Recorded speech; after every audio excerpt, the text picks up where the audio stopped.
The scream echoed through the marble corridors of the royal palace at 3 o'clock in the morning, a visceral sound that pierced thick walls and roused the sleeping guards.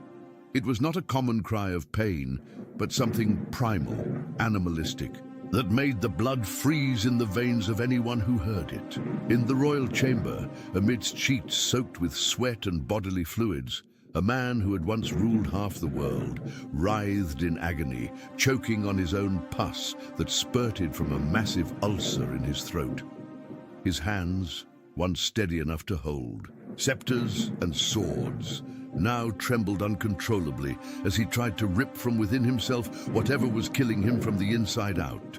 This was the end of Herod the Great, king of Judea, architect of magnificent temples, and executor of thousands of innocents, who now discovered that not all the power in the world could save him from the rot that grew in his own entrails. 37 years earlier, when Herod first stepped onto the steps of the Roman Senate, his presence radiated a magnetic authority that made senators bow their heads in reverence. Tall, broad-shouldered, with eyes piercing like an eagle's, he possessed the kind of charisma that turned enemies into allies and allies into fanatical devotees. His beard was thick and impeccably trimmed. His black hair gleamed with aromatic oils imported from the East, and his purple robes embroidered with gold threads proclaimed to the world that here stood a man destined for greatness. Mark Antony, intoxicated by wine and by the imposing presence of the young Idumean, raised his cup and proclaimed to all present, "Behold, the future King of the Jews." The acclamation was unanimous. In that moment, Herod was not merely a man, he was a political force of nature, a born conqueror, whose eyes held the promise of turning deserts into gardens and rebellious tribes into obedient subjects. The palace that Herod built in Jerusalem was an architectural marvel that rivaled the residences of the Caesars. Carrara marble clad its walls. Byzantine mosaics depicted scenes of hunting and epic battles, and hanging gardens scented the air with essences of damask roses and jasmine. Fountains ornamented with gold ran day and night, creating an aquatic symphony that soothed the tense nerves of the monarch. In the vast banquet halls, ebony tables supported silver platters filled with delicacies. Roasted peacocks stuffed with exotic spices, wines aged in alabaster amphorae, exotic fruits brought from the farthest reaches of the empire. Herod presided over these festivities seated on an ivory throne encrusted with precious stones, his golden crown reflecting the light of hundreds of torches that illuminated the surroundings.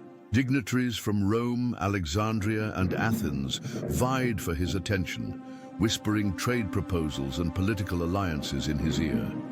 His word was absolute law, his decrees executed without question, and his mere presence could silence any crowded chamber. During his early years of rule, Herod demonstrated extraordinary administrative capacity that transformed Judea into one of the most prosperous provinces of the Roman Empire.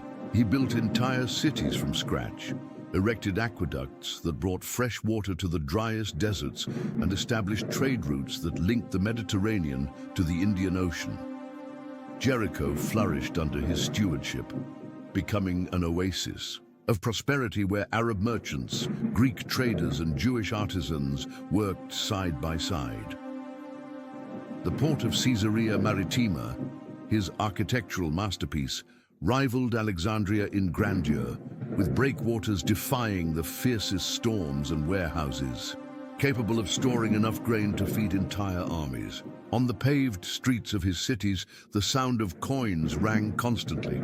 Roman gold, Persian silver, Egyptian bronze, all flowing through an economy he had created and controlled with an iron grip. His soldiers marched in flawless formations, their polished armor reflecting the midday sun, and their sharp spears reminded everyone that Herodian peace came at a price. Absolute obedience. The temple in Jerusalem, rebuilt by Herod on a scale even greater than Solomon's temple, was a physical statement of his divine and earthly power. Limestone blocks, some weighing over 500 tons, were hauled by thousands of slaves across mountains and deserts to create a structure visible for miles around. The court of the Gentiles was so vast that it could hold 100,000 worshippers simultaneously, while the Holy of Holies shone with pure gold that blinded anyone who dared look directly at it. Priests dressed in immaculate white linen performed daily sacrifices, and the scent of incense mixed with lamb's blood rose to the heavens as a constant offering to the God of Israel. Pilgrims came from every corner of the known world to behold this wonder, and many fell to their knees upon first sight, convinced they were in the presence of divinity itself. Herod watched it all from his private windows, a satisfied smile crossing his lips as he contemplated his greatest creation. But behind the public magnificence, the first signs of paranoia began to manifest, like nearly invisible cracks in the marble facade of his personality. Court scribes recorded that by about the 20th year of his reign, Herod began demanding that tasters sample all his food before he consumed it. His eyes, once bright and confident, developed a nervous twitch that appeared whenever someone approached him from behind.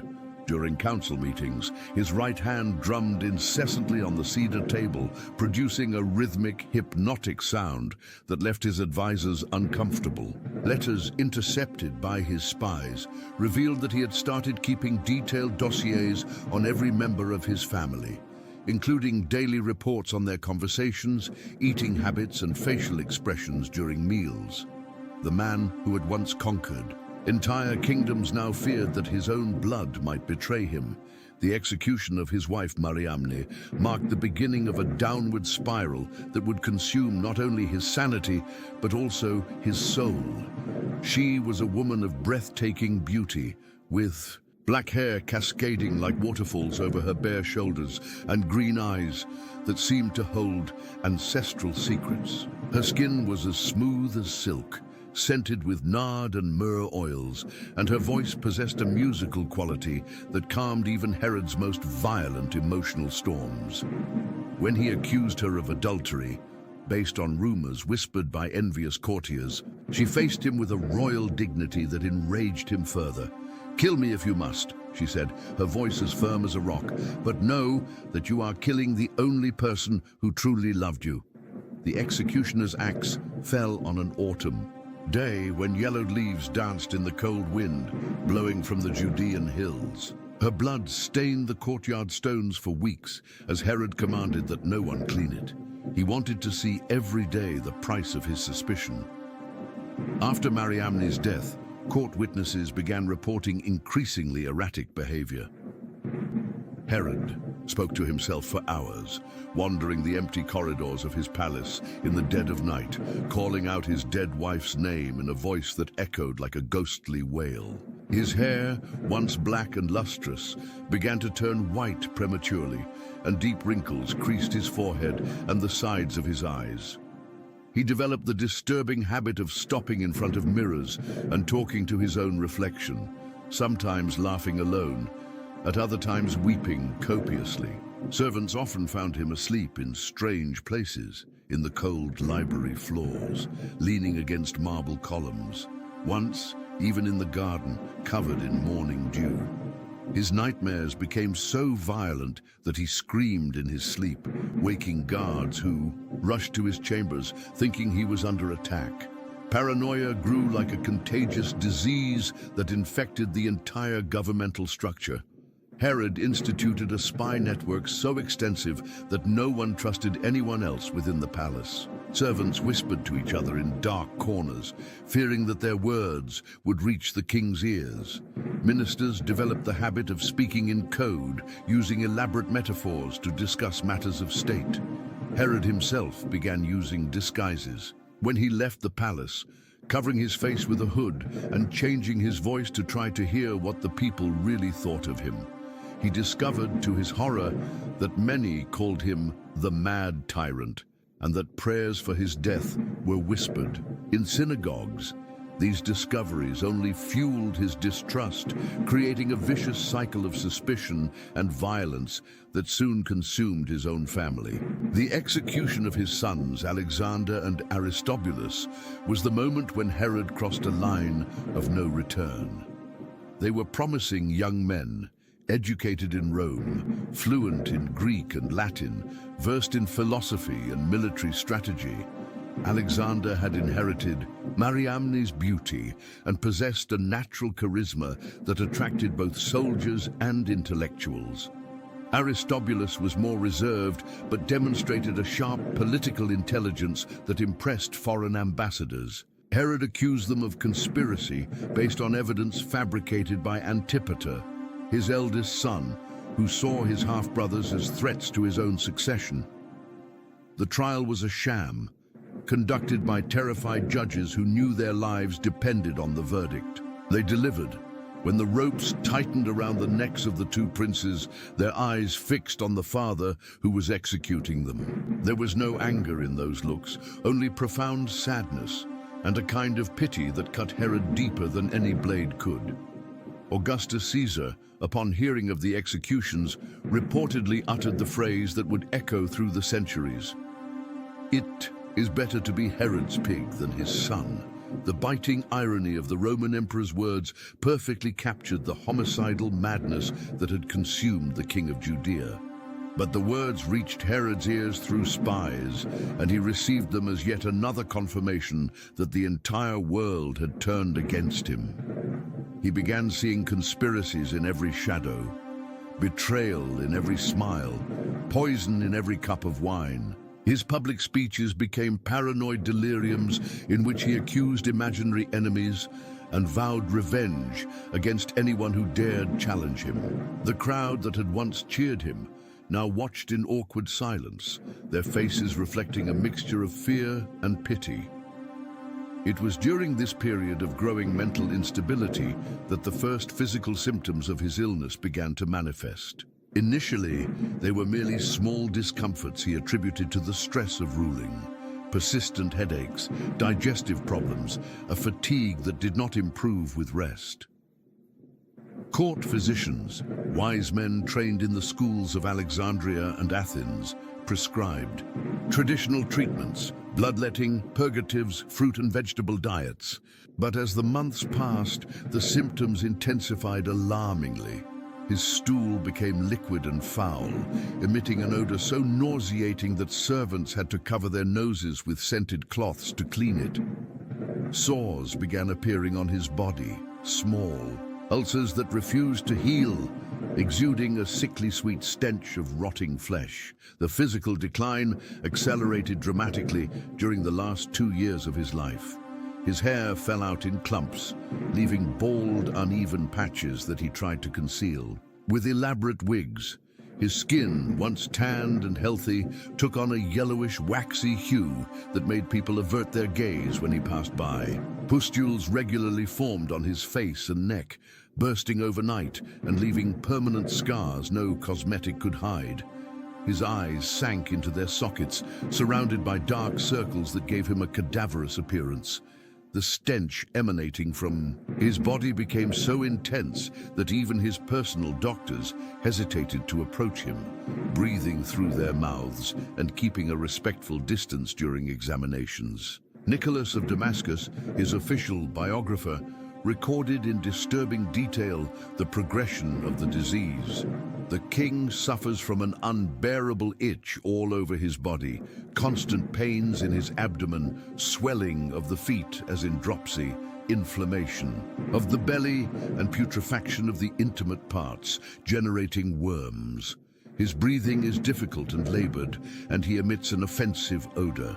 He also has convulsions in all limbs that give him uncontrollable strength. These words, written by someone observing him daily, capture not only the physical symptoms, but also the psychological horror of a man watching his own body decay while still alive. The condition of his throat became particularly grotesque. An ulcer the size of a Roman coin formed in his larynx, causing excruciating pain whenever he tried to speak or swallow. The wound constantly produced a thick, yellowish pus with the consistency of old honey, and the odor of meat left out in the sun. Herod was forced to spit this material dozens of times an hour, filling bronze basins that servants continually replaced. The irony was cruel. The man who had ordered the execution of thousands with words now could barely utter a sentence without choking on the secretions of his own disease. Physicians attempted to cauterize the wound with hot iron, but it always resumed suppurating, as if his body refused to heal anything. The palace, once a symbol of power and magnificence, transformed into a house of horrors where the stench of sickness and death permeated every corridor.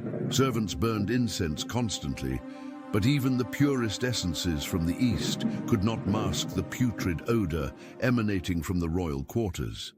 Persian carpets were removed because they absorbed bodily fluids and exuded an unbearable stench. Windows remained open day and night in the vain hope that the wind would carry away the odor of decay.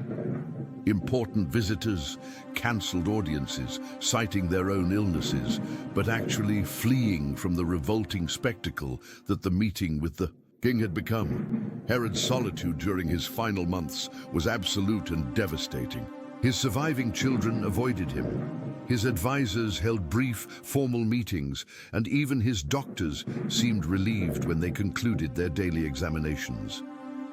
He spent hours seated on his ivory chair, staring at walls painted with frescoes, depicting his former glories. Sometimes he reached out as if trying to touch the images of his youth and vigor painted on the walls. He spoke to those paintings as though they were real people, asking advice of the young, handsome Herod, who smiled eternally from the walls. "What would you do?" he would ask his own image. "How would you solve this?" But the paintings remained silent, leaving him alone with his pain. Letters dictated during this period reveal a man tormented by the conscience of his deeds. In correspondence to his brother Pheroras, he wrote, "Every night I see the faces of those I ordered killed. Mariamne comes to me and asks why I killed her. My sons approach my bed and whisper words I cannot understand. I wake up with the taste of blood in my mouth, but I do not know if it is my own blood or the blood of my guilt." These words, preserved by scribes brave enough to record his delusions, show a man finally confronting the reality of his actions. Yet even in those moments of apparent remorse, his cruel nature emerged in outbursts of rage that terrified anyone present. The episode of the infants in Bethlehem occurred during the last months of his life, when his paranoia reached psychotic levels. Magi from the east had come to Jerusalem seeking a newborn who would be king of the Jews, and this news struck Herod like a bolt from clear sky.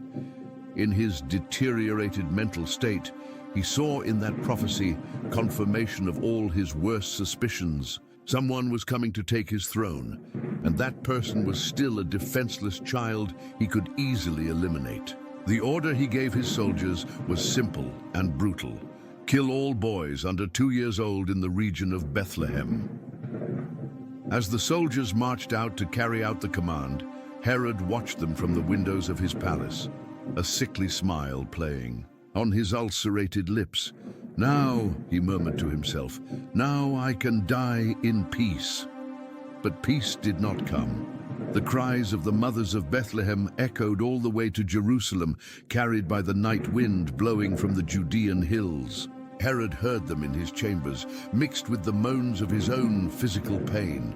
It was impossible to distinguish where the laments of the grieving women ended and his own screams of agony began.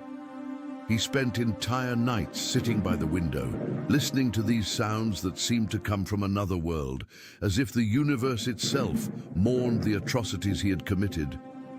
His eyes, now constantly tearing due to illness, could no longer distinguish between tears of physical pain and tears of remorse. The final collapse began on a winter morning when Herod awoke with a chest pain so intense he thought he was being stabbed from within. The ulcer in his throat had grown overnight, and the pus it produced now had a greenish tint that alarmed even his most experienced doctors. He tried to scream for help, but the sound that emerged from his mouth was only a grotesque gurgle like water passing through a clogged pipe. His fingers clutched the sheet with such force that his nails broke, leaving trails of blood on the thin fabric. The terror in his eyes was absolute, not just fear of death, but the horror of realizing that his own moral corruption had manifested physically in his body. During his last days, Herod experienced episodes of delirium alternating between moments of crystalline lucidity and periods of complete disconnection from reality. In his lucid moments, he dictated contradictory orders. He pardoned enemies he had condemned, then ordered the execution of loyal allies. He wept copiously at the mention of Mariamne and their dead children, but minutes later laughed uncontrollably, as if he had heard a joke that no one else could understand. His fingers trembled constantly, tracing invisible shapes in the air that seemed meaningful only to him. Physicians noted that even in his delusions, he continued performing regal gestures, as though still holding audiences or commanding armies. The night of his death was recorded by multiple sources, all agreeing on the horrific details of his final moments. Around midnight, the ulcer in his throat finally burst completely, releasing a torrent of pus and clotted blood that had accumulated for weeks. The material had a viscous consistency and a smell so nauseating that several servants present vomited immediately. Herod desperately tried to cough up the liquid, but his throat was completely blocked. His eyes bulged in total panic as he realized he was choking on his own internal secretions. His hands clawed at his neck in a futile attempt to open a passage for air, but all he managed was to scratch the already wounded skin until it bled.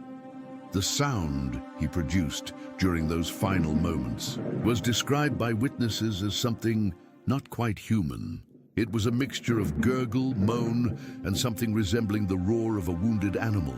His entire body writhed in the bed, the sheets soaked with sweat, blood, and other bodily fluids. The golden crown he insisted on wearing, even during his illness, fell from his head and rolled across the marble floor, producing a metallic sound that echoed through the silent chamber.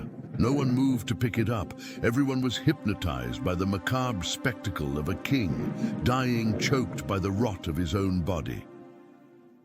When he finally stopped moving, around 3 in the morning, the silence that followed was more disturbing than all the noises of his agony. His eyes remained open, fixed on the ornately decorated ceiling he had ordered to be painted with scenes of his military victories. His mouth hung open, with a thread of pus still oozing from the corner of his lips. The stench emanating from his corpse was so intense that guards had to be relieved every few minutes. Even in death, Herod remained a source of repulsion and fear. News of his death spread through the kingdom with surprising speed, carried by official messengers and whispered rumors in marketplaces and synagogues alike. But the popular reaction was neither mourning nor relief. It was a strange mix of fear and morbid fascination. Many believed that his grotesque death was divine punishment for the crimes he had committed, especially the massacre of the innocents in Bethlehem. Others whispered that his soul still haunted the palace, trapped between the worlds of the living and the dead because of the weight of his atrocities. Jewish priests declared that his death had been prophesied, citing obscure passages of scripture that spoke of tyrants consumed by their own wickedness. Herod's funeral was a paradoxical event, combining imperial magnificence with an atmosphere of barely concealed horror. His body was embalmed using the most advanced techniques available, but even so, the odor of decay seeped through the unguents and spices. The funeral procession that carried him to Herodium His fortress palace in the desert was an impressive spectacle. Soldiers in golden armor, Arabian horses adorned with jewels, incense burning in silver braziers. But observers noted that even the most disciplined soldiers seemed uncomfortable, marching faster than protocol dictated, as if eager to end that macabre duty. In the tomb he had ordered built for himself, decorated with rare marbles and treasures amassed during decades of reign, Herod's body was placed in a red porphyry sarcophagus that contrasted ironically with the putrefaction it contained. Yet even after the burial, strange reports began to emerge. Guards assigned to watch the tomb reported disturbing sounds coming from inside the funerary chamber. Not quite moans, but a kind of labored breathing that persisted even after the body had been sealed. Some swore they saw strange lights emanating from cracks in the tombstone during moonless nights. Whether true or not, these accounts only fueled the black legend already forming around the figure of Herod. Years after his death, philosophers and historians still debated the meaning of his existence and his grotesque end. Josephus, the great Jewish historian, wrote that Herod represented the corruption of absolute power manifested in flesh and blood. Others saw in his death a divine lesson about the inevitable consequences of cruelty and tyranny. But perhaps the most profound interpretation came from an anonymous scribe who served in his court during his final years. He became what he always feared, a living corpse, consumed from within by his own evil until nothing remained but hatred and pus. His death was not a liberation, but the logical culmination of a life devoted to the destruction of others and consequently of himself. Herod's story transcends the limits of a mere royal biography to become a universal parable about the dangers of unchecked power and unbridled paranoia. He was a man who possessed everything human ambition could desire: wealth, power, fame, the ability to shape the fate of entire nations.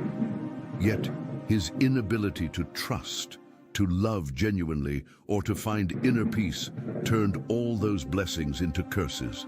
Every military victory became a source of new imagined enemies. Every palace he built became a gilded prison. Every relationship became a source of suspicion and eventually violence. The most tragic aspect of his story is not even his horrific death, but the fact that it was avoidable. At various points in his life, he had opportunities to choose a different path, to seek reconciliation instead of vengeance, to build bridges instead of walls. But at every crossroads, he chose fear over faith, suspicion over trust, violence over diplomacy. These choices accumulated over the years like toxins in his system, until they finally manifested physically in the disease that consumed him. His death by choking on his own pus thus becomes not just a grotesque medical event, but a perfect metaphor for a life choked by bitterness and cruelty. Herod's lesson echoes through the centuries as a grim warning about the corrosive nature of misused power. He shows us that it is possible to build empires and still be a failure as a human being, that it is possible to conquer the world and still lose one's own soul. His architectural grandeur remained 2,000 years later. The ruins of his palaces and temples still inspire awe. But his human greatness was consumed by the same disease that consumed his body: the inability to see beyond himself, to recognize humanity in others, to choose love over hate. In the end, the man who considered himself a god died as the most wretched of mortals, choked not only by his own pus, but by the consequences of his own choices.